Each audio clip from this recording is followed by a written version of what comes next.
Peter's Tony, a fanfiction on AO3. Michelle had never really understood Peter's love for Tony Stark. Iron Man, sure.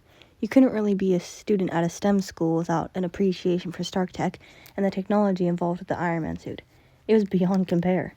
Plus, there was the whole thing with him saving the world a few times. Michelle had many thoughts about capitalism and the upper class, but she wasn't ungrateful to Iron Man that she was alive and safe thanks to his efforts. Well, relatively safe, most of the time. So, Iron Man, Michelle couldn't understand. But Tony Stark was a different matter. Not that Michelle thought he was a bad person or anything, she just didn't get why Peter's eyes would light up the moment his name was mentioned. Like his routine weekly visits to Stark's place after school on Wednesdays was equal to a trip to Disneyland. Michelle didn't voice her concerns to Peter, although she was perfectly aware that Peter knew how she felt. Michelle supposed it was inevitable that she would have more interactions with Stark as time went on. She was friends with Peter. Stark was, well, Michelle didn't think even Peter knew what Stark was to him. After confirming her suspicions that Peter was Spider-Man and getting closer to him and Ned, joining the inner circle was Peter's phrase, unlocking friendship level 3 with Ned's, she became more aware of just how much Tony Stark was embedded in Peter's life, beyond that of Spider-Man. It wasn't just Stark making Peter's suit, providing some support and backup as a mentor. It was Stark's driver and head of security, or occasionally Stark himself, picking Peter up after school every Wednesday for an afternoon in Stark's personal lab, which meant the group chat between Peter, Ned, and Michelle would be flooded so furiously every Wednesday night that Michelle had to mute the notifications as Peter and Ned fangirled over whatever Peter had worked on that day. She barely got a word in edgewise, and she couldn't quite muster up the same enthusiasm as the boys, but Michelle never complained, that much, or told Peter and Ned to just message each other on Wednesday nights, instead of including her. Michelle had never had many friends, and so she was just happy to be included in a group chat, even one that had included far too much Star Wars debate for her liking. And then as time went on, Peter started staying to have dinner after his internship that was only really an internship on paper because his aunt worked the night shift.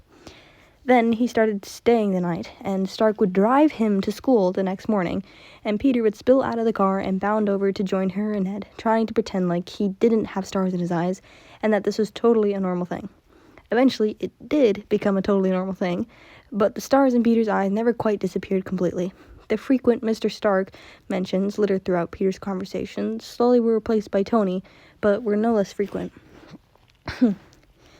Stark started popping up in Peter's other world more, the Peter Parker world, not the Peter Parker Spider-Man world Michelle was privy to. At decathlon meets, either with May or instead of her, sometimes accompanied by Pepper Potts, at Peter's 16th birthday celebrations, the image of Tony Stark sitting on a slightly worn sofa in Peter's small Queen's apartment, eating cake from a paper plate was one of the oddest sights in Michelle's life. He seemed natural enough, but the image didn't make sense to her. It was like that photograph of that dress that had gone viral a few years ago. The one that was either gold and white or blue and black, depending on what your brain told you. Peter saw the dress as blue and black, and although Michelle rationally knew it was true, every part of her brain told her it was white and gold, and she couldn't fathom it being anything else. Tony Stark popping up randomly at school events caused a stir, naturally.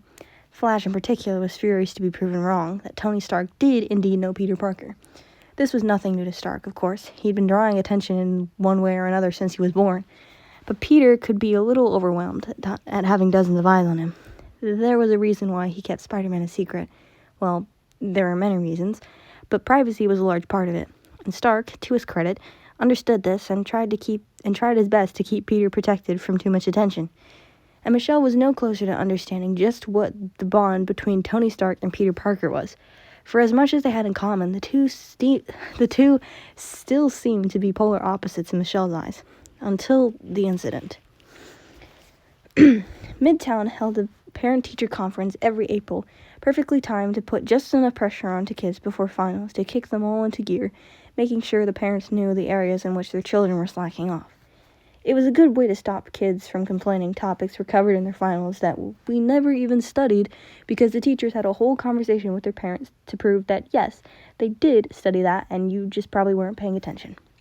This blow was softened by displaying students' works and projects from throughout the year during the night, maybe a few performances and exhibits. All in all, it was quite an event. Michelle's mother wasn't going this year. She had a conference to attend that weekend in North Carolina and was leaving on Friday morning.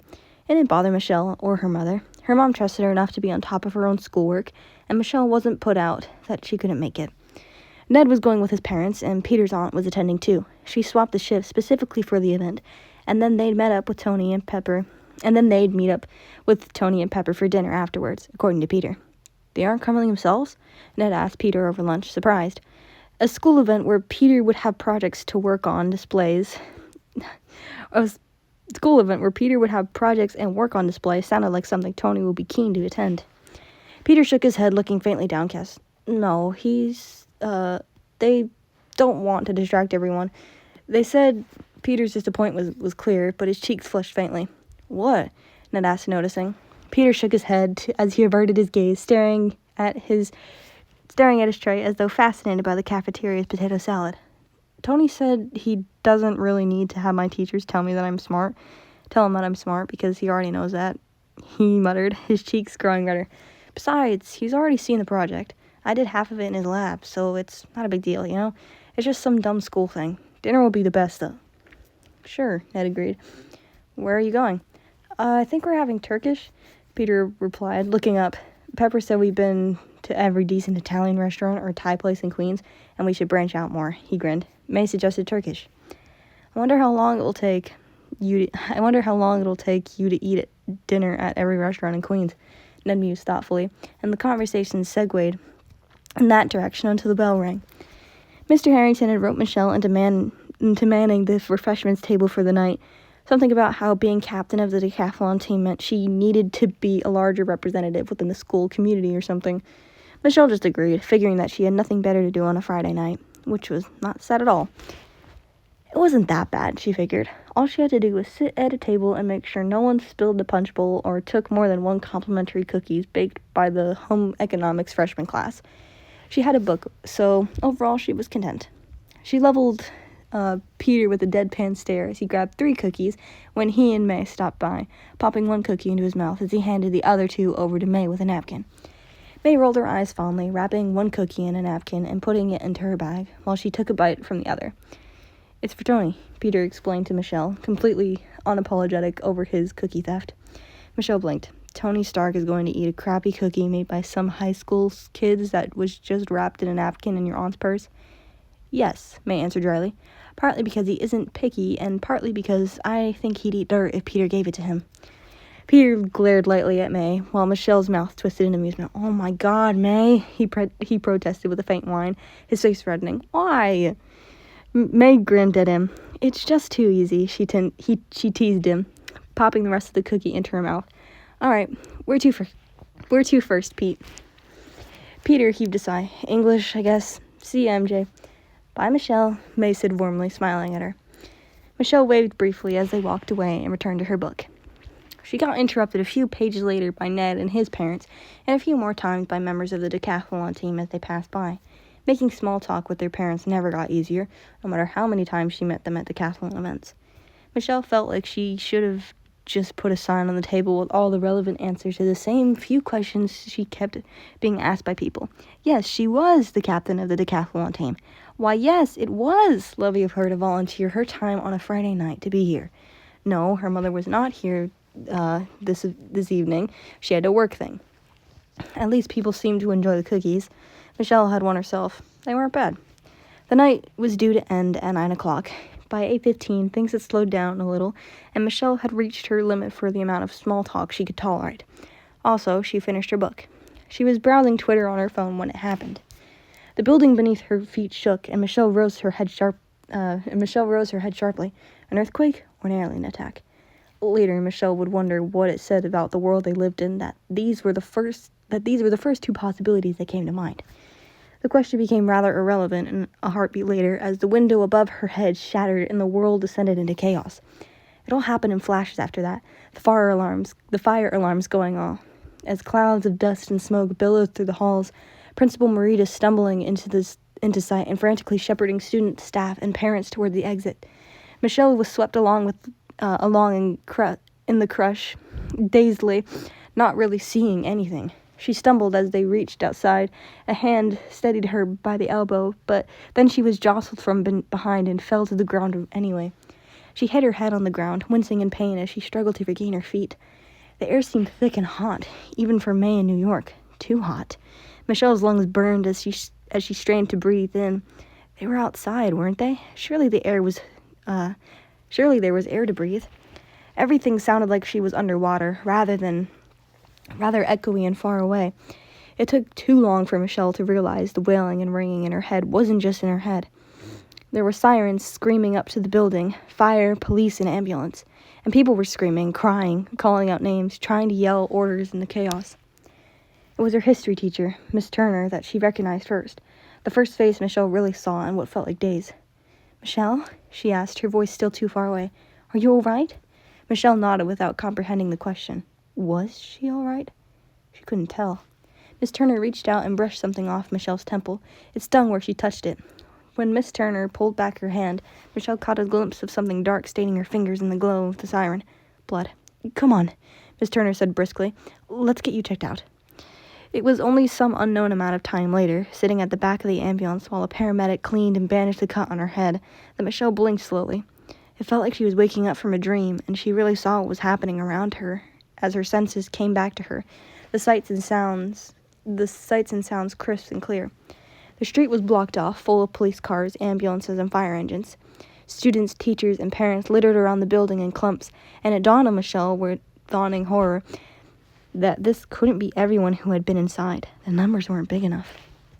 Michelle's eyes drifted to the building, her stomach sinking as she saw the huge plume of smoke streaming into the night sky, recognized the gaping hole in the school roof that had not been there the last time she checked, and her chest tightened as she had a singular, clear thought. Ned and Peter. Her panic surged her to her feet, and her head throbbed. Her first steps were unsteady, like a newborn deer learning to walk, but she brushed aside the paramedic and thrust herself back into the crowd, searching for familiar faces. Those outside seemed mostly unhurt, covered in dust, but unhurt. "Michelle?" Hands grasped her shoulders, spinning her around. It honestly took Michelle a moment to recognize Tony Stark. Peter always insisted that there was a difference between Iron Man, Tony Stark, and Tony. Sometimes he spoke about them like they were three different people. A wry part of Michelle's brain always compared it to the Holy Trinity whenever Peter did this. Tony Stark, Iron Man, and Tony, the Father, the Son, and the Holy Ghost.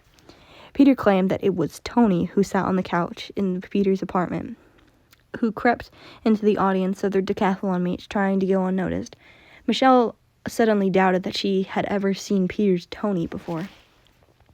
Because she didn't recognize him, she'd never seen this man before. If her eyes hadn't found Pepper Potts standing behind him, she may not have. This wasn't Iron Man. There was no suit, obviously, but neither was this Tony Stark, multi-billionaire genius, inventor, cool and collected, and distant behind the infamous sunglasses. So this could only be Peter's Tony, white-faced and hands-shaking as they gripped Michelle's shoulders, his brown eyes wide and filled with undisguised terror as he met her gaze. "Michelle, are you all right?" he asked her, his gaze flickering up to her head. Michelle stopped to clear her throat, remembering how her voice worked. "Yes." Stark's hands tightened slightly on her shoulders. "Michelle, where's Peter?" he demanded urgently. Michelle's gut churned and her throat tightened. "Peter and May, where are they?" Stark asked again, fear bleeding into his voice. "I don't know," Michelle choked out, breathing in his panic to mix with her own. "I don't know. I haven't seen them." She broke off, her voice dying. Something in Stark's eyes softened for a moment, and suddenly he drew Michelle forward and hugged her tightly, like he was piecing her back together. The way you held something after applying superglue to the pieces to make sure they held together. Just for a moment, so quick that Michelle wasn't sure it had even happened. "Michelle, is your mom here?" Miss Potts asked gently, closer now. Michelle shook her head. "No, she's at a conference in Asheville this weekend," she answered without thinking. Stark and Miss Potts exchanged a glance.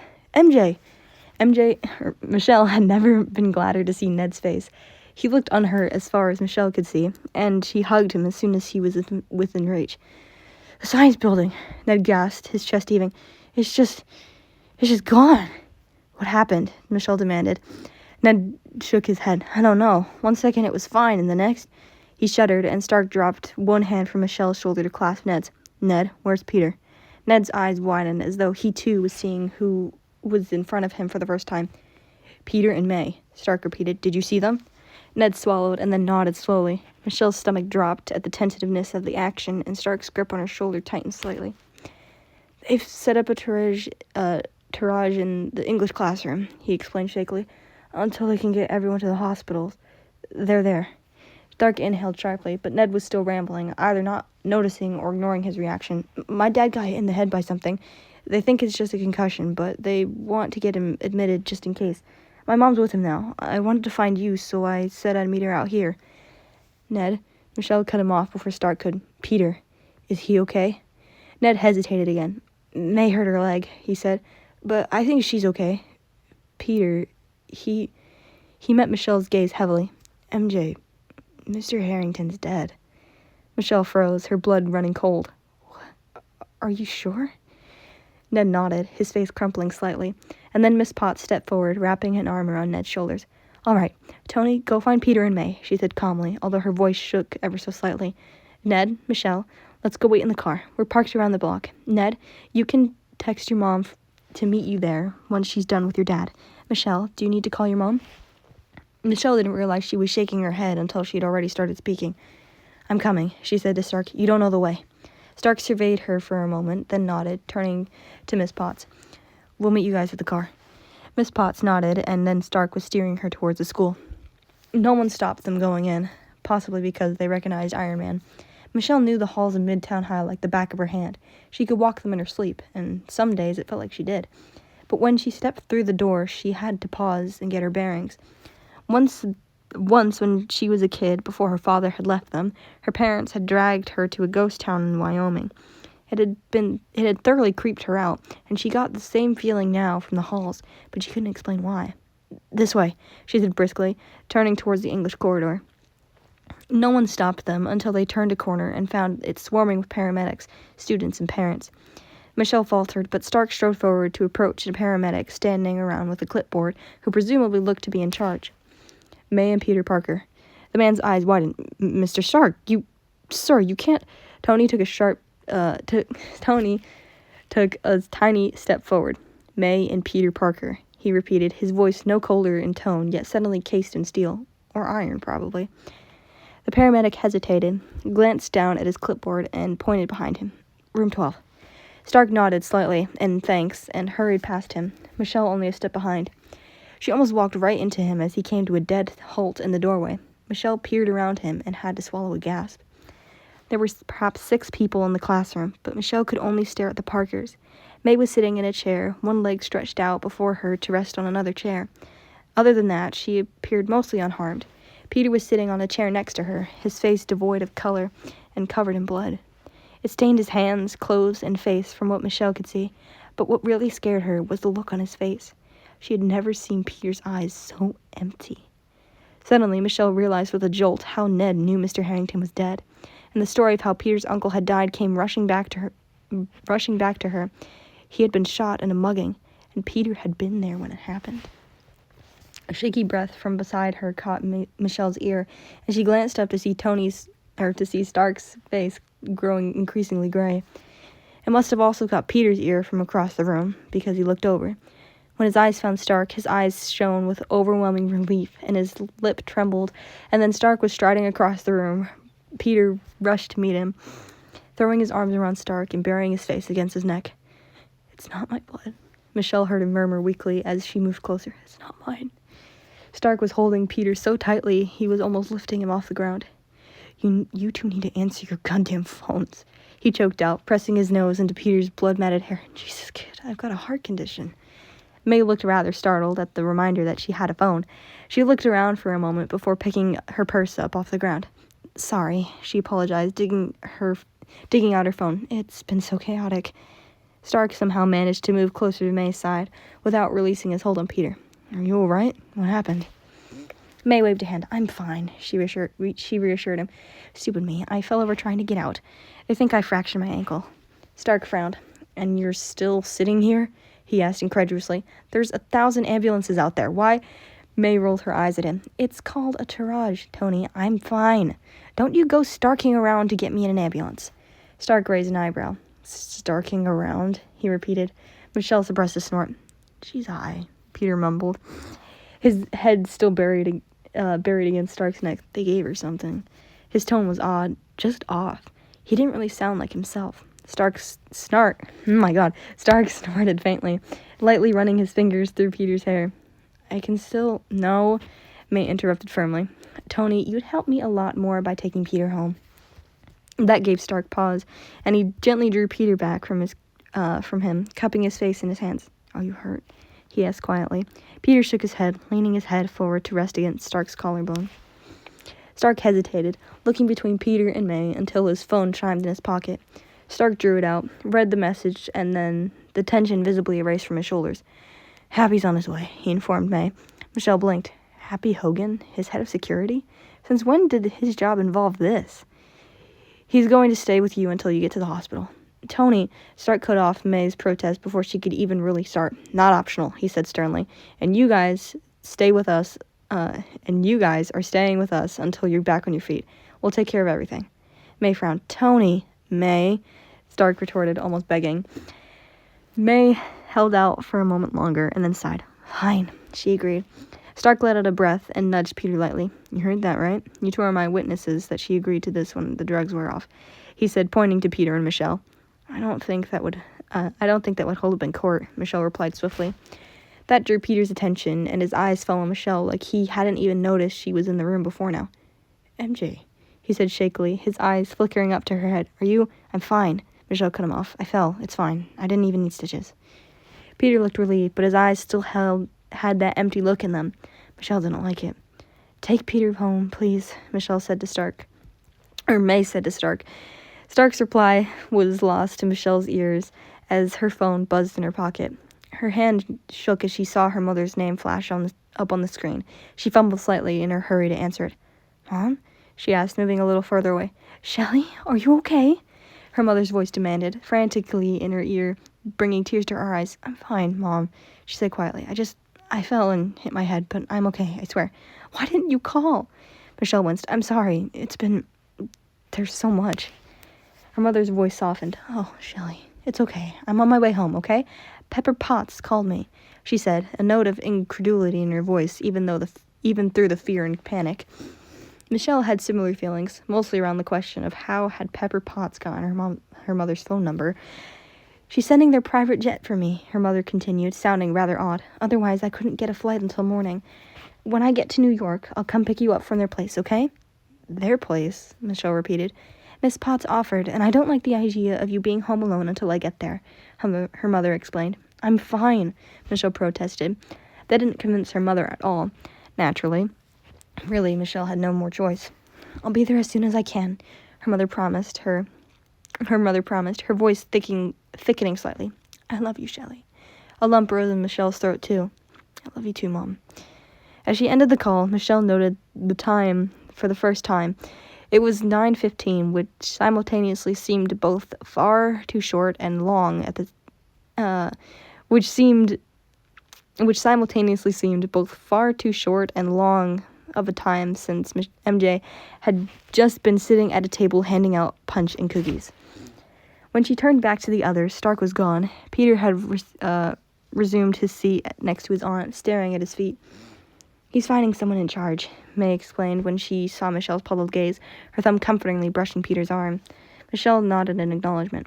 All right, Stark proclaimed as he re-entered the classroom. You true with me, he said, pointing to Peter and then Michelle in turn. Peter didn't even blink or react to his order. Stark gently placed a hand on Peter's shoulder as he returned to his side. Come on, kid, let's go. Peter hesitated, glancing at May.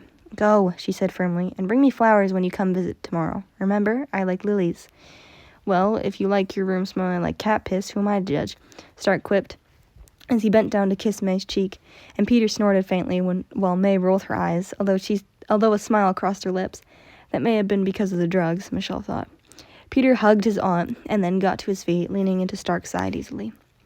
Michelle offered no protest as Stark led them back outside and down to where his Audi was parked. Miss Potts jumped out as they approached, hurrying over to them and drawing Peter into a hug. Oh my God, Peter, she said shakily. If Peter offered any reassurance, Michelle didn't hear it. Ned wasn't far behind Miss Potts and he dragged both Peter and Michelle into a hug as soon as Miss Potts released Peter, his mother standing nearby. Does this mean school's canceled on Monday? Ned asked after a moment once they broke apart. Just so I know whether or not to bother doing my English homework this weekend. Michelle wanted to roll her eyes, but couldn't suppress an almost hysterical giggle that bubbled out of her. Peter barely managed to smile. Miss Leeds, Stark, and Miss Potts made small talk for a moment, and then Ned and his mom left, while Miss Potts ushered Peter and Michelle into the back seat of the Audi. The car ride was silent, save for the odd sniffle coming from Peter's direction. Miss Potts was driving, which allowed Stark to reach back and keep a steady hand on Peter's knee the entire drive, grounding him. Let's get you cleaned up, bud, Stark murmured to Peter as soon as they stepped off the elevator into the penthouse. He guided Peter over to a hallway while Michelle came to a halt in the entryway, looking around. The penthouse was to be expected, for sure. Stark was a multi-billionaire who owned the whole building, but it was homier than Michelle had ever expected it to be. Probably the influence of Miss Potts, she supposed. Michelle? Michelle jumped slightly from where she'd been staring transfixed at the photo of Tony and Peter that sat on the end table by the couch.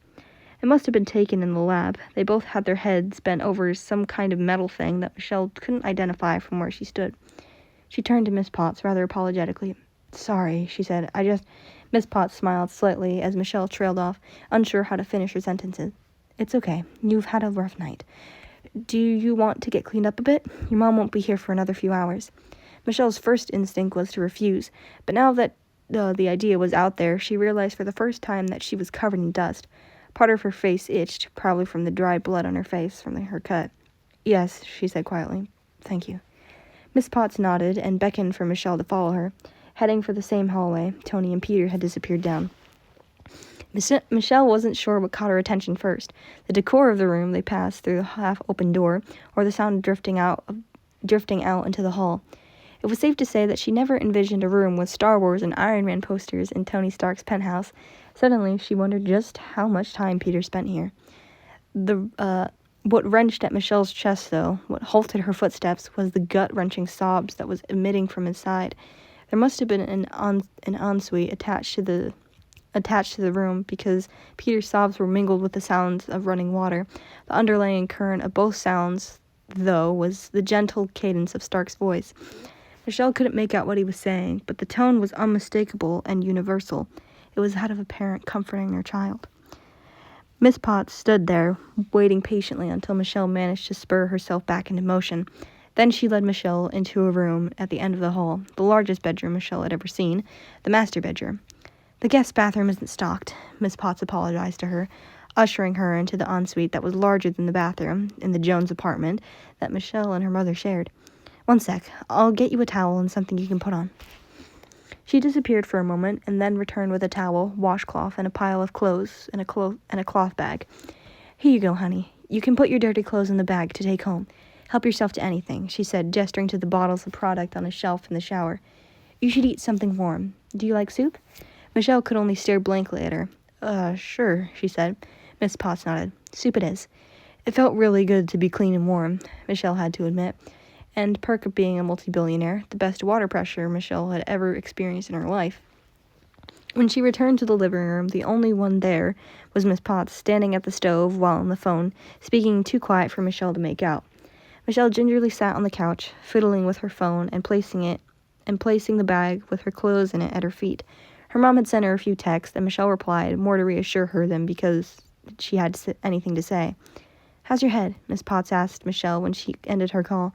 Do you want some aspirin? Michelle accepted that gratefully, her head aching dully. Much to her surprise, Miss Potts brought the first aid kit over with the aspirin and a glass of water, cleaning the cut carefully before putting a fresh bandage on it before returning to the kitchen. It was at least another 10 minutes before Stark and Peter returned. Peter was now clean, wearing sweatpants and a large, old-looking sweatshirt with MIT written across the front, but his face was still wan and pale, his eyes red and swollen. Miss Potts came over to join them, clearing her throat lightly. I made a few calls, she said softly. It looks like the explosion was caused by a gas leak. They're not finished investigating, but that's what it seems. How many people got hurt? Or Peter couldn't finish the question, but they all knew the answer. Miss Potts' face softened as she looked at him. They won't know for sure until they finish clearing the debris, honey. Peter cleared his throat. Yeah, but, so far, I guess. Stark turned to him before Miss Potts could say anything, cupping Peter's face in his hands. Hey, he said gently, don't do this, bud. This was not your fault. You did everything you could under yours, and I am so proud of you. If I'd had my suit... Stark shook his head. Even with the suit, you couldn't have stopped this, kiddo. But I know that you got everyone out that you could, suit or no suit. Peter's face crumpled, and Stark drew him into a tight hug. Come sit, Underoos, he said softly. They moved over to the couch and sat down while Miss Potts returned to the kitchen and the soup. Peter curled up against Stark's side, stifling sobs with little success as he rested his head against Stark's shoulder. Stark wrapped his arms around him tightly, gently running a hand through his hair, murmuring to him softly. The oddest memory came back to Michelle as she watched them. She didn't think of her father very often, if she could help it. She didn't think the man who ran off on his family when his daughter was 9 to start a new life and family with a cocktail waitress in Arizona to never contact his daughter again and barely pay child support was deserving of much thought. But suddenly she had a vivid memory of when she'd been 6 and had fallen off her bike in the park and had broken her arm. It had been her dad who had taken her to the hospital, stayed with her every minute, and comforted her when Michelle couldn't stop crying from the pain. Her mom had always been there for her when Michelle needed her, but Michelle missed her dad. But Michelle suddenly missed her dad. Michelle jumped again, slightly annoyed at herself. She was never usually this distracted. She blamed the explosion. She turned her head to look at Stark, who was looking at her like he knew what she'd been thinking of. That was slightly disconcerting. I've got another arm, Stark said quietly, holding out an arm towards her. Michelle liked to consider herself pretty tough, or she liked to pretend she was, anyway. Yet she found herself shuffling over and gingerly leaning against Stark's other side. Peter was crying harder now, tears dripping off his nose and chin onto Stark's t-shirt. Stark pressed his nose into Peter's hair, kissing his hairline. It's gonna be okay, Underoos, he murmured. It's okay. You're okay. Although he was talking to Peter and not her, Michelle couldn't help but be reassured a little, and she sank a little deeper against the back of the couch as the events of the night really started to catch up with her. She must have dozed off a little, although she didn't remember closing her eyes, but the next thing she knew, Miss Potts was placing a bowl of soup on the coffee table before her, and Peter was sound asleep against Stark's chest, wrapped in a blanket. I'm going to start charging this kid for a mattress and a pillow fees, Stark was saying quietly. What's the going rate for a motel these days? Oh, please, you love when he falls asleep on you, Miss Potts replied. Don't deny it. Michelle stirred, and Miss Potts smiled at her. Hi, honey. Have some soup. You should try and eat a little something. Thanks, Miss Potts, Michelle murmured, rubbing her eyes. Pepper is fine, Michelle, she replied. Once Michelle started eating, she realized she was hungrier than she'd thought. Then again, she hadn't eaten in a few hours except for a sandwich before leaving the house for school and a cookie at the table. Stark's phone buzzed on the coffee table, and Miss Potts, Pepper, Michelle corrected herself, answered it at his behest. Hey, Rose, she greeted the caller, rising to her feet. Yeah, we know. They're okay. May's got a broken ankle, but Peter's okay, physically. She paused, shooting Stark a look before getting to her feet and heading for the door. Tony's got him. He's pretty shaken up, but he's sleeping right now. The leading theory right now is a gas leak. Pepper's voice trailed off as she left the room, leaving the living room silent save for Peter's steady breaths and the click of spoon against the bowl as Michelle quietly ate her soup. He'll be okay, won't he? She asked finally. Stark glanced at her briefly before returning his gaze to Peter's sleeping form. Yeah, the feeling you should have saved everyone, that you didn't do all you could. It comes with the superhero gig, he said. When you can do the things he can, but you don't, and then the bad things happen. They happen because of you. Stark's tone was odd, like he was reciting the words from memory. That's not an answer. Stark's mouth quirked slightly. It takes time, and it never really heals completely, but he'll be okay, he said. Michelle glanced over at Peter's face, too, and then nodded, eating another mouthful of soup. Michelle knew it would be at least midnight before her mother arrived, but she hadn't given much thought to how the time would be spent waiting. Miss Potts, Pepper, brought out a laptop once she'd finished talking to Colonel Rhodes, and worked silently. The television was switched on, and some reruns of a '90s sitcom was playing, but Michelle wasn't really watching. Neither was Stark, although his gaze was fixed on the TV. He seemed more content to continuously thread his fingers through Peter's hair. Every time he stopped, Peter stirred faintly, and his brow would crease until Stark resumed the motion. Michelle had never seen this side of Peter before, nor had she really expected the comfort that Stark offered him. He never appeared to be a particularly affectionate person, but Michelle hadn't seen him hesitate or look uncomfortable once from the moment he'd first seen Peter in that classroom covered in someone else's blood. The sitcom was at least some distraction to keep Michelle from dwelling on the questions of who else was dead, which teachers, which students, which parents. She felt sick whenever she let herself wonder about it too long. So the canned laughter of the studio audience was a welcome interruption to her thoughts. The only conversation was when Pepper got a text and informed Stark that May was at the hospital, had her ankle x-rayed and put in a cast, and Happy had left her sleeping soundly and would now be heading to the airport to meet Michelle's mother when she arrived. Other than that, they sat in silence for hours, Michelle somewhat dozing against Stark's shoulder until she was jolted to alertness by an Irish woman's voice coming from the ceiling announcing, "Miss Jones has arrived, boss."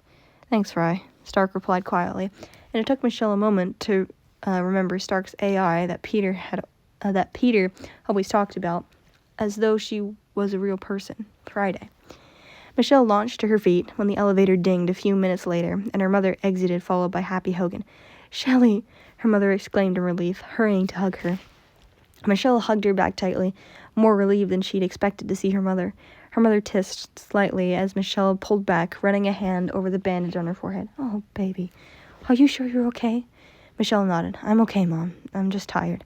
She reassured her, managing a faint smile. She was pretty sure her mom didn't believe her, but she didn't argue with her. Pepper came up behind her to introduce herself, and Happy walked past them towards the couch. "How is he?" Michelle heard him ask quietly. "Not great," Stark replied, "but we'll get there." "How are you?" "I aged about a decade in the space of a second the moment I heard the words explosion and Midtown, but I'm okay. Thanks for staying with me, Hap." "Of course," Happy replied immediately. "You and Pepper had to take care of the kids." Michelle looked up at her mom as she pressed a kiss to her temple. "Oh, Shelley, do you have everything?" Michelle nodded. "I just need to get my clothes," she said, moving back over to the couch to get the bag. Her mother followed, making eye contact with Stark. "Hi," she greeted him.